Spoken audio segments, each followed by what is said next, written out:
This is a read of Code Talkers, Chapter 7, and it's called Navajos Wanted.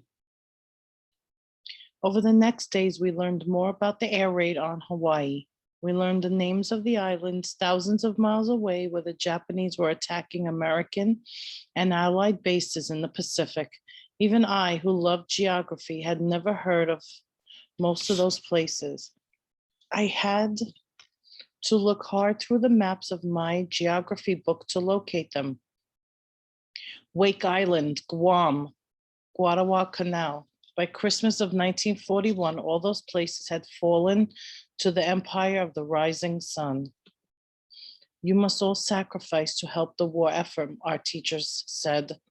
Even though I understood what they meant, I could not help remembering that we Navajos had already sacrificed a lot. Most of our families were still poor because of the government livestock reduction of our sacred herds.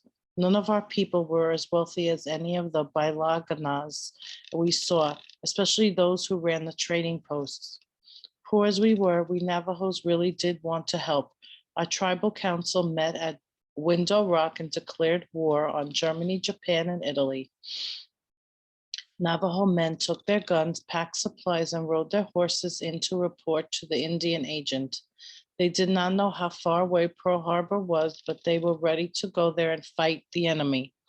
However, most of those men were told they could not be warriors for the United States because they only spoke Navajo or because what English they spoke was not good enough. That made them sad and ashamed. I want to join up too and go fight the enemy. I could speak English well, but I was only 14 when that attack came on Pearl Harbor. That was far too young, and I was too small to convince anyone that I was older. This war will be over, I said to my friends, before I am old enough to enlist. At first, that is what many people thought. Now that America has declared war, Mr. Strait said, shaking his bony finger at the sky, the fighting will soon be over. Everyone on the radio and in the newspapers agreed. The Axis powers, that was what they called them, Japan, Germany, and Italy, would quickly crumble. Sadly, we were all wrong. As the months wore on, it became clear that this war was going to be a long one. It also seemed that the US Army forces was yet another place where Indians were not wanted. Only a few Navajos had been accepted as all US soldiers, all of them men who had been to mission school. There seemed little interest on the part of the United States Armed Service in enlisting the help of those who had loved this country long before the ancestors of the Bailaganas came here. Then in April 1942, everything changed.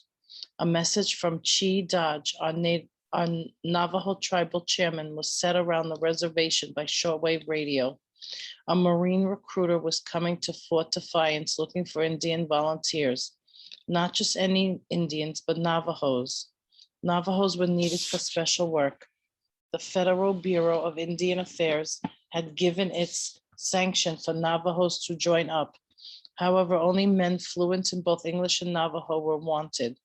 When I heard that announcement on the radio, I could hardly speak. Navajos? I finally managed to say to my friend, Navajos, they want Navajos. Did you hear that? I was so excited and talking so fast that they teased me. Are you sure that's what they said? Tommy Nez asked me.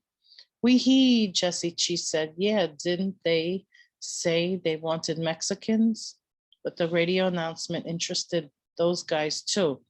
A high school was not far from the tribal offices in Fort Defiance. The Marine Corps recruited was scheduled to speak the next morning.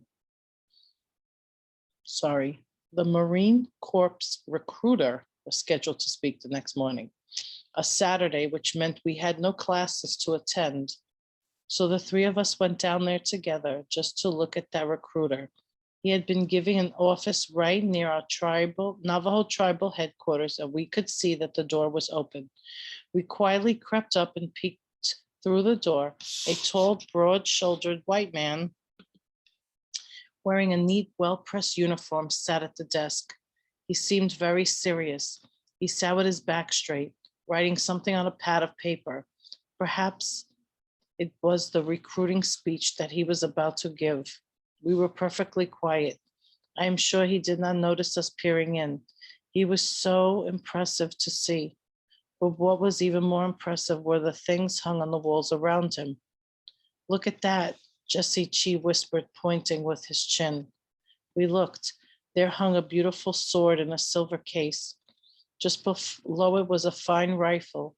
To either side of the rifle, a sword, were posters that showed Marines standing tall in their full dress uniform.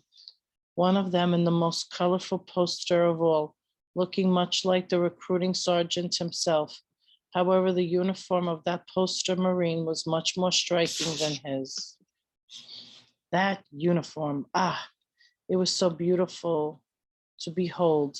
The coat and trousers were made of cloth that was as shiny and blue as the sky. The cap and gloves were white, as clean as new snow. The leather boots were as black and polished as jet.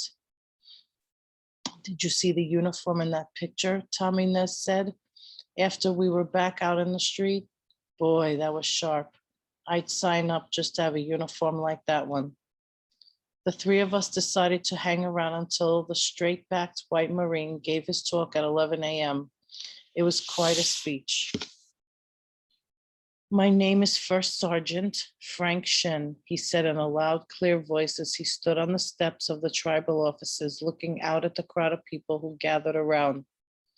Looking back on that day, I wonder what he thought of those Navajos gathered there in front of him. Some in the crowd, like my friends and me, were short-haired and dressed much like any white man was dressed. Only the brown of our faces gave away the fact that we were something other than the usual people. Who would hear such a recruiting speech? But there was also many in that crowd who were far different from those he probably was used to seeing. There were men with blankets over their shoulders and rifles in their arms, men wearing headbands or tall black hats, women in long, colorful dresses with shawls. The glitter of silver and the glow of turquoise shone out from that crowd in the shape of necklaces, bracelets, and earrings on women, belt buckles and hat bands on the men. No one stared up at the first sergeant, yet there was complete silence as he spoke. I am a Marine and proud to be one. First Sergeant Shin continued, his voice echoing down the street. He looked around the crowd as if daring anyone to contradict him. The Marines need a few good men. There will be real opportunity for you if you enlist. It will be better for you than staying here on the reservation. As a Marine, one of the proud and few, you will have a chance to travel, learn new skills, and meet interesting people. Of course, he did not mention that some of the interesting people you would meet might be holding guns and sharp samurai swords, shouting "Banzai" and trying to kill you. If he had, I still do not think it would have frightened away any Navajo recruits, even though some who enlisted that day and in the days following figured that they were heading for some kind of desk job and not into combat. It seemed to me that this Marine recruiter was telling the truth. We Navajos have listened to white men speaking for a long time, and we have learned to tell when one is trying to deceive us. You could tell a lot about a man by the way he speaks and the way he carries himself. Look at First Sergeant Shin. I could see that he was indeed a man who believed in what he said, and I was ready to believe too. I wanted to become one of the proud and the few, but there was a problem. They were only accepting men between the ages of 17 and 32, and I was only 15 years old. Yes, grandchildren. This was quite a problem, but right away I thought of a solution. In those days, none of us had birth certificates. Nearly all of us were born at home and not in hospitals, with only our families and a midwife present. As a result, the only way the Balaganas knew the age of any Navajo was based on what age the person or the person's family said. If my parents claimed that I was old enough, I could enlist. I went home and told my parents what I wanted to do. They listened carefully.